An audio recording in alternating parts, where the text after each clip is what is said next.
Howdy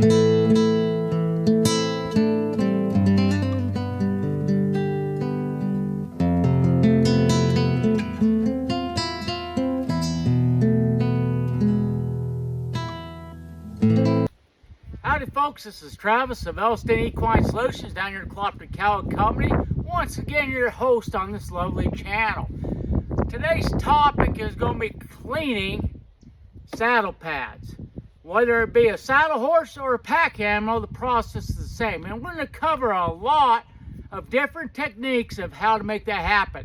Whether it's back at your stables, at your house, or let's say you're out in the wilderness and you're in the conditions of the 1800s, how did the old timers clean their saddle blankets and saddle pads? And we're going to show you that. In addition to knowing how to clean the saddle, we have to talk about why do we do that, clean a saddle blanket and pad. Well, it's real easy.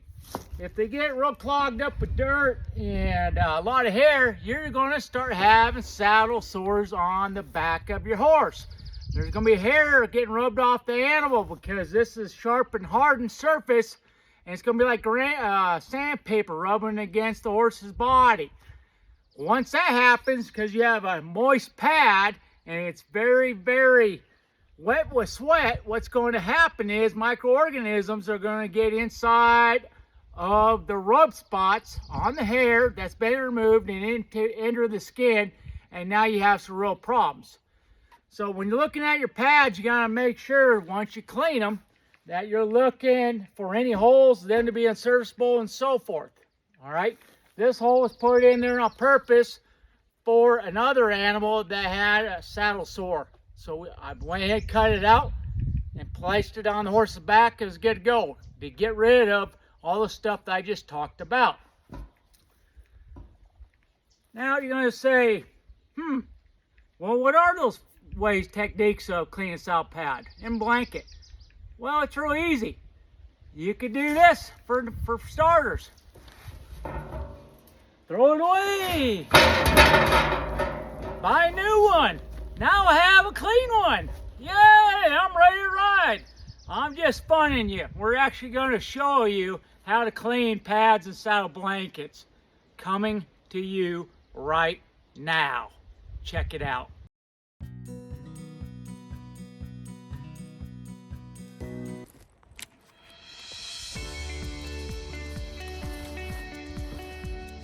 Okay, so the first thing I like to do is I like to just brush the pad off with grass pieces like this.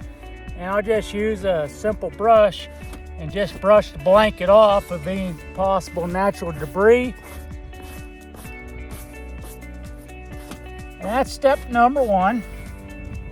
And these things get pretty darn dirty pretty fast, especially if you're training horse, riding horses daily like I am. A lot of times I'll be doing doubling in movies, westerns, or being a background actor on horseback, riding horses.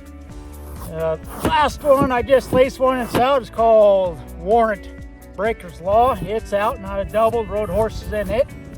And I think I'm going to watch it tonight. I haven't seen it yet, and definitely going to take a look and see how that video is, how that movie is. Okay, so second step, obviously like I've been doing, is removing the hair with a curry comb right off of the blanket or pad, or blanket pad if that's the combo you got. Now one thing I want to show you is there's different size teeth on here. If I don't like the aggressiveness on this tooth, all I got to do is pull the handle out and rotate it, and now I'm on the other side, you see. Okay, so I'm getting a lot of this hair off. I mean, it's coming off a lot. Just see it just peeling off, especially after spring when the horses are shedding.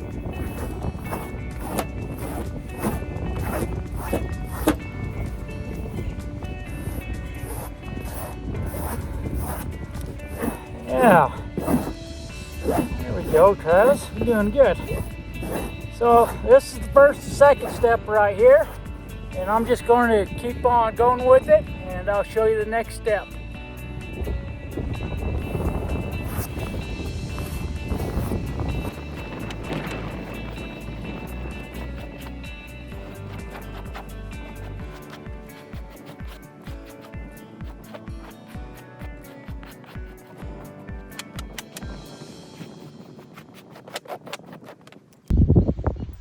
Okay, so we got the mass majority of most of the big patches of hair off.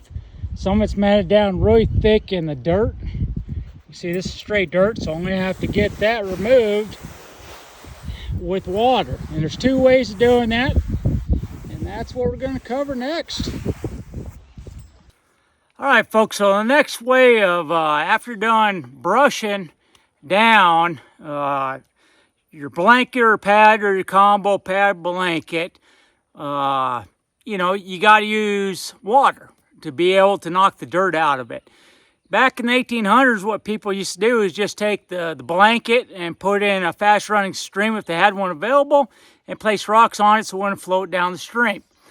Obviously, today in modern times, you can spray it down, go into the car wash where they got the mat hangers for your floor mats, your vehicle. You put it up there, and then you spray with the pressure washer, just using regular water. Don't use soap on either occasions because this has the potential to irritate the skin of your equine friend. We don't want that. So I'm going to demonstrate the stream method. If you're out in the wilderness and you got to get your pad cleaned up because you've been out there a long time, this is the way to do it.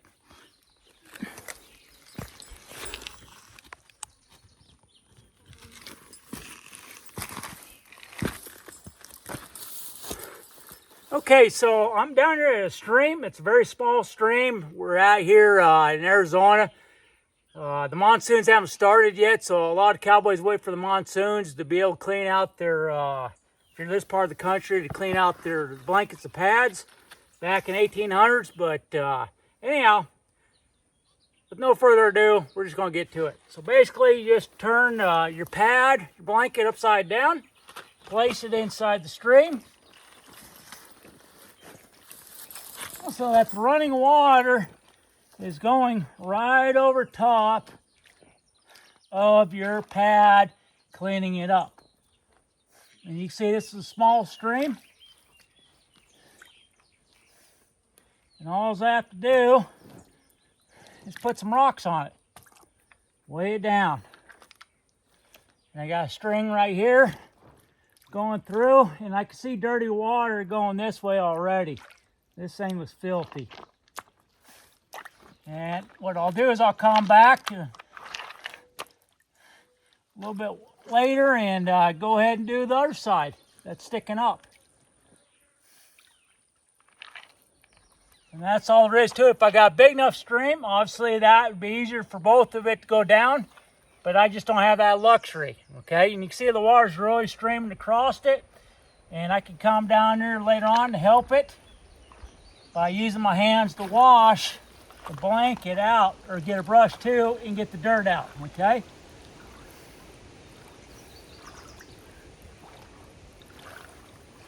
And you can see how much dirt's coming out. It was clear. I'm just tracing my fingers up and down the pad.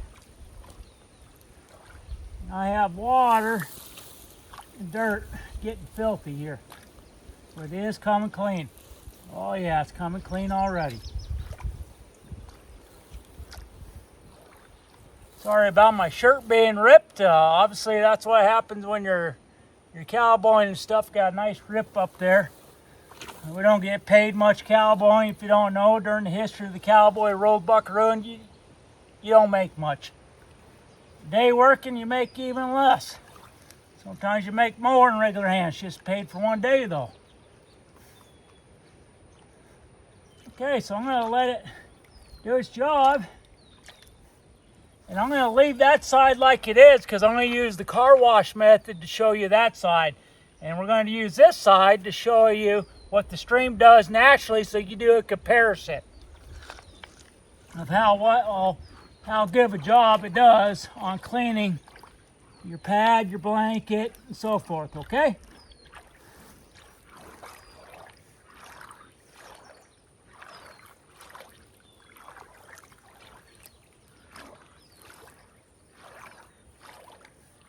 This part of the country used to be a lot of Apache Indians, and every once in a while we'll find different artifacts out here.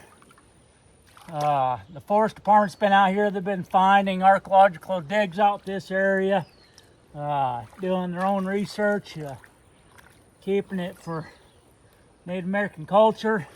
which is pretty cool.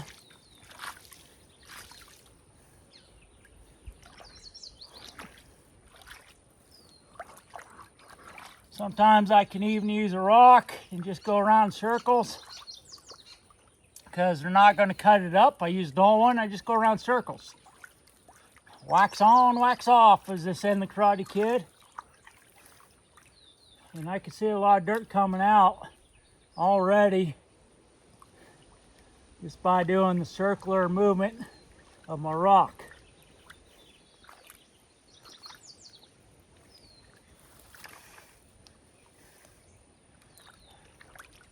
Yeah, this is how they did it back in the day. 19th century, 20th century. Before the advent of pressure washers, wash machines, and so forth.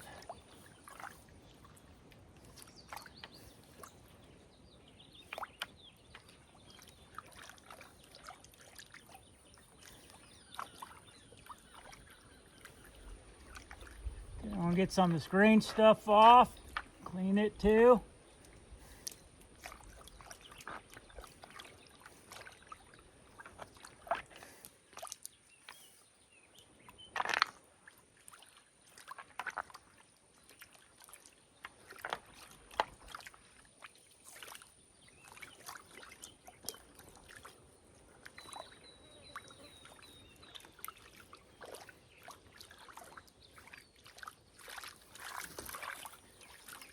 Okay, I'm going to lift it up just so you can see the comparison here.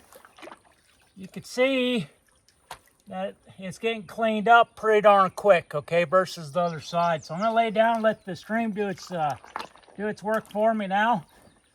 So it's self-cleaning, well, I don't have to be here.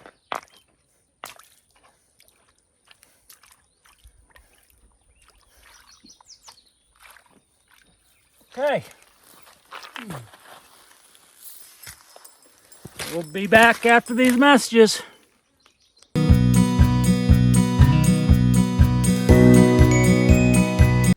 All right, folks, this is kind of unorthodox, I know, but I thought this important part of history of this ranch right here. This was a vaquero that was working this whole valley a long time ago. He passed away as an old man, cowboying up and down this valley for years and years and years. And his family, even though it was illegal, decided to bury him on federal land because that was his life. Obviously, he didn't believe in cremation. He was a Catholic. How do I know that? It's because before this cowboy tile was here, somebody came up and chipped off the religious Catholic tile that was representing the religion of this Mexican cowboy. I thought that was hideous. I thought that was a crime. And so what I did is I went and got a cowboy tile and glued it right in place. Hopefully the atheists like cowboys better than they do anything else, because clearly they're against religion. Clearly it was somebody that would be sacred. Clearly that was somebody that has no couth doing that. Okay, so we went ahead and do this. It is an interesting landmark and presentation of the ranch, and it is Memorial Day tomorrow, and I figured I'd come up here and show a little bit of history of this cowboy. Now, his family built this, okay? I never met the family. I think they're passed away because they haven't been here 2 years I've been here. Kristen Beto would probably know, Beto being the ranch foreman. And, but yeah, Chris and I keep our eyes on this all the time, and we do our best to respect this old man. Hopefully he's up there up in the desert of heaven riding a good horse, and he's got the wind blowing his hair and he's chasing cattle. But I figured you'd find this interesting and pretty cool like I do. That's enough of that.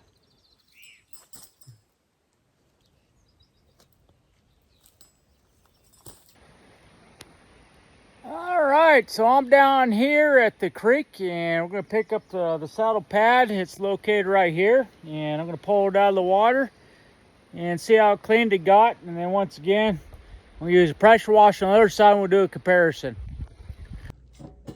All Alright folks, welcome back. If you remember, this saddle blanket pad was sitting in a stream just like cowboys did of days of old. You see this side's got all the dirt off of it. This has still got hard packed dirt.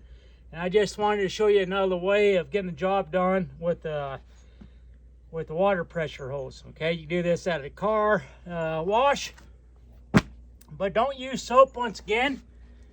And what you want to do is you don't want to take your nozzle and point straight down into the material. What that's going to do is blow the dirt straight into the fabric, and it's going to wear it out, and you never really cleaned it. So what you want to do is try to go to at an angle and push it off. And that's what we're going to demonstrate right now.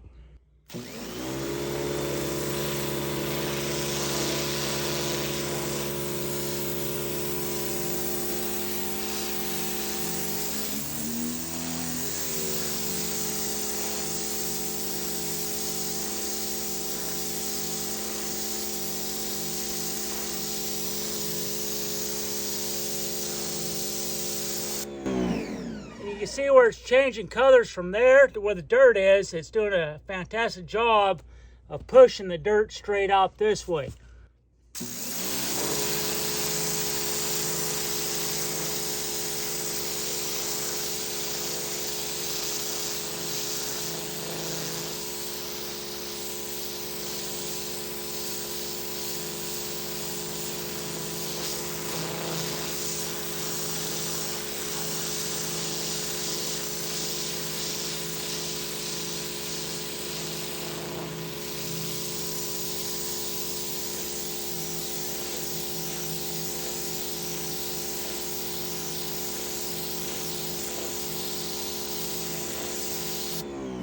I don't know if you can see this, but you can see the dirt's actually the water pushing on top of the old dirt and working its way towards the back end of the pad.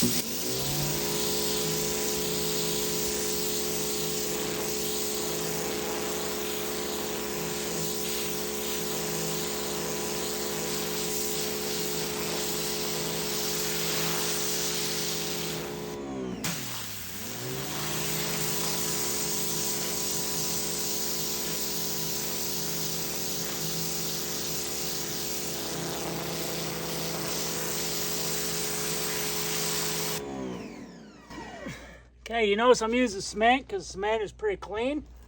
At least this is, because we brushed off. Kristen's a maverick, or not a maverick. She's a stickler to cleaning the cement deck here.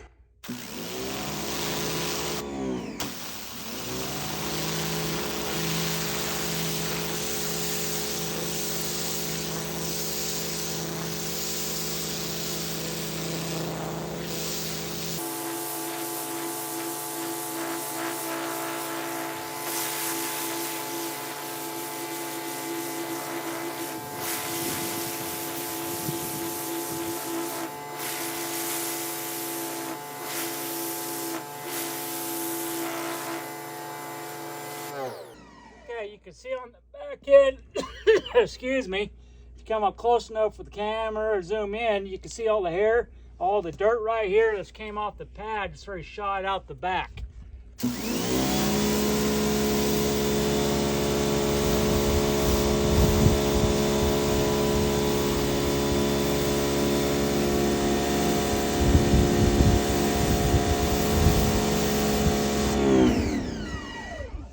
Okay, I've only done half the pad because we're going to do a comparison, the stream method and the pressure washer.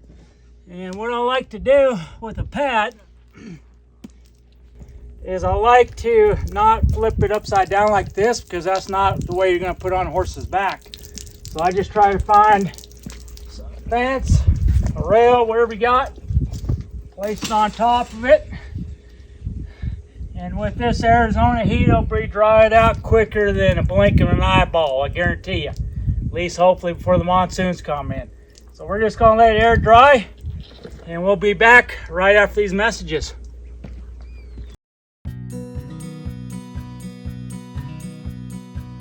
Okay folks, we're back here grabbing the saddle blanket. It's been out here, and just want to mention a few things. It's very dry. most time, no matter what blankets you have for cleaning, doesn't matter if English, Navajo, wool blankets, this blanket, pads, and so forth, you don't want to put them inside of a dryer. It'll just ruin the material, ruin it, and probably ruin the dryer too just because of the weight. So highly recommend doing it this fashion. Let nature take care of the elements. Now, depending where you live, probably takes 2 to 3 days for your pad to dry out. And here only took a matter of hours, but it was out here drying all night long. Only reason I removed it is because the monsoons put it back out here. Now it's dry on both sides here, and it's good to go. Now all we gotta do is the final stage. Anytime you have leather wear strips, just like this one, you have to condition the leather after you soaked it, you wet it, you dry it. Next final stage is you have to put some conditioner on here, some type of leather conditioner, and that's what we're going to do next. Okay, folks, so we're on the final step of preparation of cleaning our saddle pads. This is the one we've been working on for a little while, and all I'm going to do is these leather wear strips. All we're going to do is use some saddle butter, Rahal saddle butter, to condition it. You can use whatever leather conditioner that you need.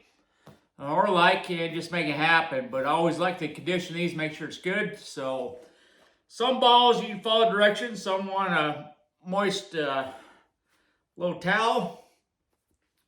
Some you can use dry one. Bottom line is just make sure that you follow the conditioning excuse me, steps of whatever type of conditioner you're using. Okay? And I like just rub any type of conditioning. I just go into small little circles and really get into the pores of the leather and make it saturated and get in there nice and deep inside of the pores to make sure that it definitely gets deep in the pores and conditions my leather. And that's all I'm doing right here, as you can see. A lot of times I'll also do the other side, depending on the leather. And at the same time, I try not to hit the material because I don't want my material to get all greasy, slimy, sloppy, whatever word you want to use to express what's going on that side, okay? So that's all I'm doing right there. And you can see I got it in. And what I'll do is go ahead and finish the other side real quick. All right, folks, so I just finished the other side of conditioning my saddle blanket on the strip leather savers, and looks pretty good to me. And I hope you really like this video that we put together, and you learned something from it, and have a way to get done when you're out there out in the field, out there on a pack trip, out there cowboying in a line shack somewhere, and your equipment's getting filthy, your blanket. Now you have a technique and a way to get it clean and get it done so you can save your horse's back, which is the ultimate goal. So now, with that being said, you now have the knowledge to become the solution. Take care now. This is Travis saying adios.